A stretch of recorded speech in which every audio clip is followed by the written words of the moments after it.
What I learned from the master or the teachers of Zen is that you are not who you think you are. In fact, you're not much of anything, and that you're better off being present in this moment and feeling and breathing life as it is, and not spending your time in the past or in the future, which we tend to do.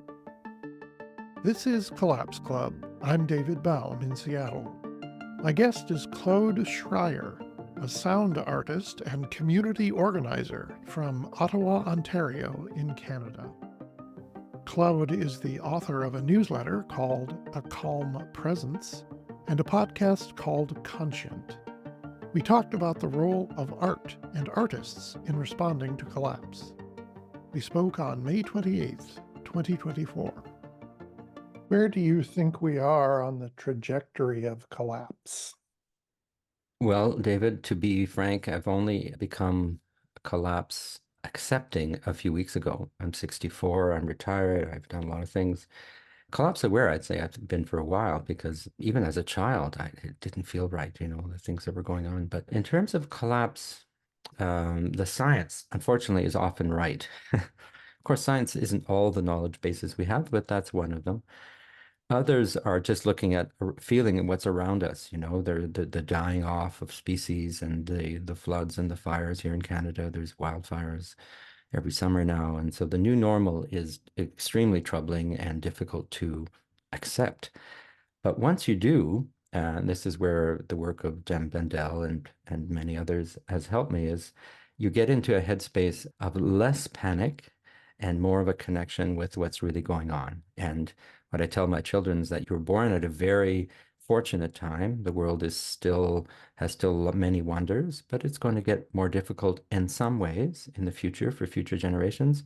And in other ways, we're working on evolving as a species so that we can stop this destructive behavior. And hopefully enough people will survive the coming eras so that they can rebuild. And it's always been like that. There's been the coming and going of civilizations, but not at this scale. We're in an uncharted territory. The acceptance has really helped me be calmer and more able to respond in ways that are concrete and many of them local, many of them informed by my art practice and my Qigong and other things that I do. Concrete and local are the magic words. I think a lot of people are searching desperately for things they can do that are concrete and local, that is, in their real worlds and close by. What have you discovered that you can do that is concrete and local? I started a group in my home here in Ottawa called the Art and Ecology Potluck. And it's focused on bringing people together who are interested in the similar things as me, art, ecology, environment, that kind of thing, but with local food so that there's a connection to local farmers, and some of them are hobby farmers, some of them are, just regular gardeners. So that connection between organic, it doesn't have to be organic food, but the organic relationship to farming and art is one that's always interested me. So let's bring that together. That's very small scale. I encourage people to do that now that COVID is less of a threat and we know what to do. Then let's get together in our homes and in our community centers, talk about what we're really excited about and what really terrifies us, a combination of those two. So that's one example, David, of a local initiative. I would say another one is just talking to my neighbors about things that are working, that are, I do it through my podcast and I do it through a newsletter called A Calm Presence. I write about things that I'm discovering and I don't try to sugarcoat anything because what's the point, right? But there are ways to be engaged. And I wouldn't say just locally, because when you vote locally in Canada, provincially or federally, you have quite a bit of influence. Those tools should be used. But we tend to live in a bubble, a digital bubble that makes us think that we're worldly. In fact, we're just sitting in our rooms with a screen in front of us. So put the screen down, go for a walk. I love this thing called sound walking, which is a way of discovering the acoustic environment. There's many ways to connect that are really simple, that are inexpensive. And I don't mean to lecture people because people know these things. They're just trying to find the balance. How deep do you want to go to a meeting of people concerned about the environment when you feel powerless? Well, maybe you need to find what will empower you and then go to the meeting where you can give something, you can offer something, you can make a difference. And those differences, I think, when they're connected, right? We see all these little things going on all around us and say, if only they were connected, but they are connected. We're just not feeling the connections because of disconnection. But I do believe in there's a tidal wave of change coming, whether it's enough to correct our wrongs. I did a course once called Facing Human Wrongs. There's lots of them that humanity has done towards the planet, but there's also corrections and there's also re-education and unlearning. All those things are going on in parallel. So I'm hopeful that once all of those things are happening in parallel, that they'll connect and become a force. You mentioned your own unlearning. What does that mean, unlearning, please?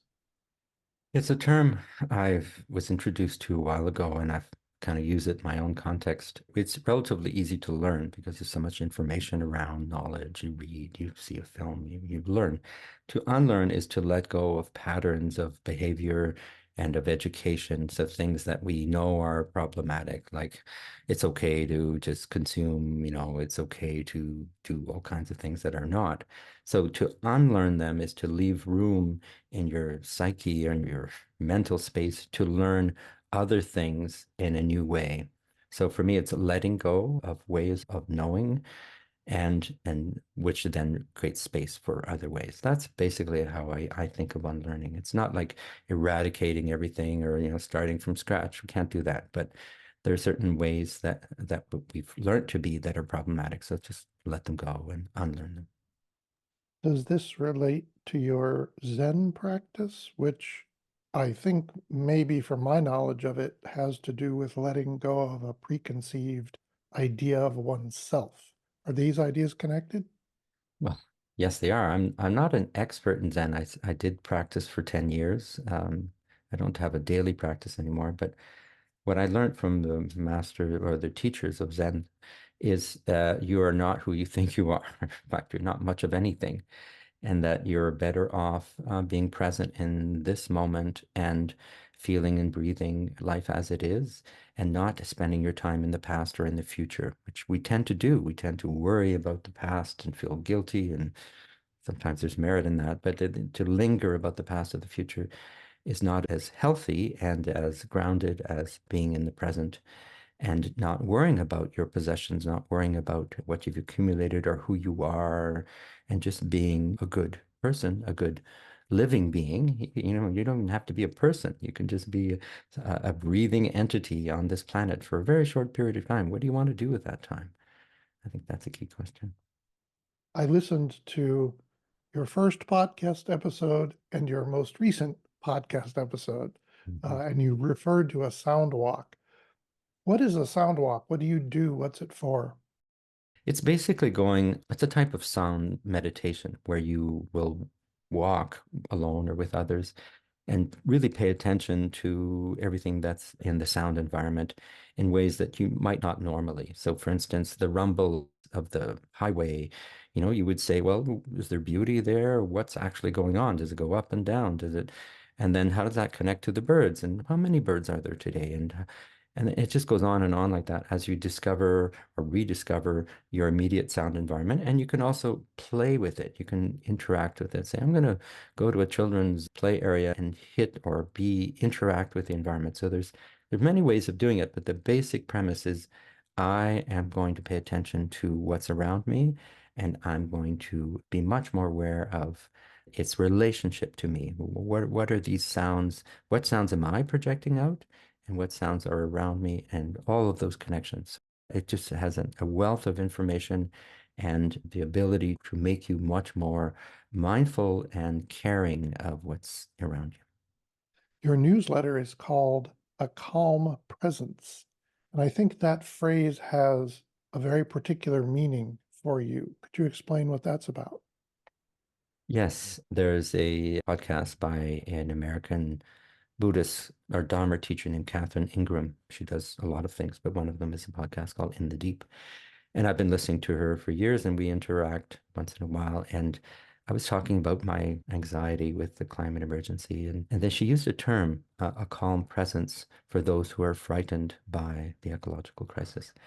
And that really struck me that that's what I need to do, and that's maybe what I can offer. to those who are interested in reading or listening. So there is that sense that Catherine's Buddhist grounding can offer to those listening her own calm presence. And so I'm nurturing my own calm presence as I can. And I decided to call it that way because I think it's what we need.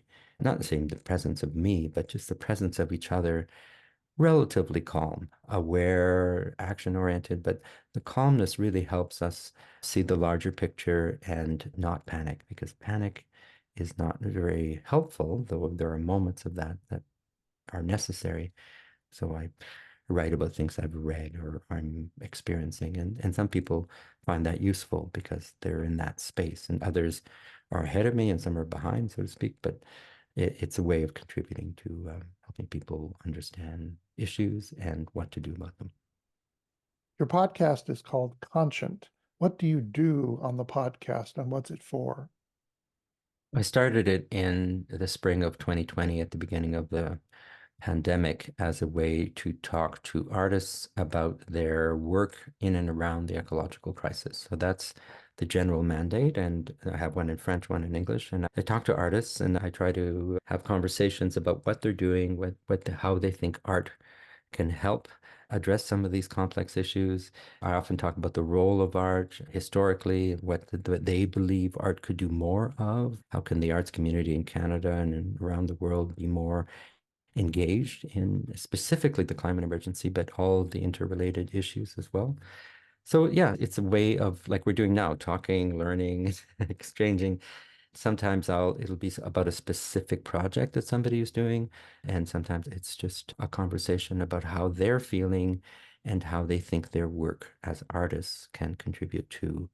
And like I said, I'm not looking for solutions so much as I'm looking for perspectives and insights and ways of understanding and feeling and going beyond the sort of 101 awareness, because I think we're beyond that now. In fact, we're in a period of societal collapse, which I'm starting to talk about and to write about. But artists have a lot of foresight and have a lot of sensitivity to the issues around us, and they are able to help us understand and feel, and sometimes feel better about where we are and empower us through their artistic works.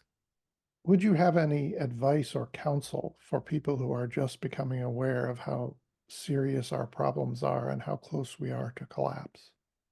Well, there's a few things. One is the Deep Adaptation Forum has lots of really good information. There are other sources. There's a group in British Columbia called the Gesturing Towards Decolonial Futures Collective, and there's a website there. So there's information available and courses, and so you can become much more immersed in decolonial theory and collapse acceptance.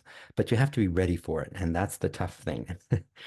So I would just continue to listen and to be informed by credible sources of what's going on. Talk to people that you trust about your feelings and your concern. And don't necessarily jump to action. We have to do more recycling because that might not be the right thing to do. I would encourage people to engage with information that they feel is true and that makes sense to them, and then to find like-minded people and to work together to create collectives to do. There's so many beautiful things happening right now on the planet. But for me, the big difference has been to be able to speak honestly, as we're doing now, David, about what's really going on in the world. And difficult as it is to be here present in this moment, to me, that's the ultimate best practice is live here, live now, deal with the shit that we've created for ourselves, and do what you can to respond. I love that word respond because it comes from deep adaptation forum ideology. It's just how can you then respond? Once you've accepted that what's happening, how can you respond? And in many ways, we can be very creative. You have found a response that makes sense to you based on your life history and your skills and energy. How should people go about finding a response that makes sense to them?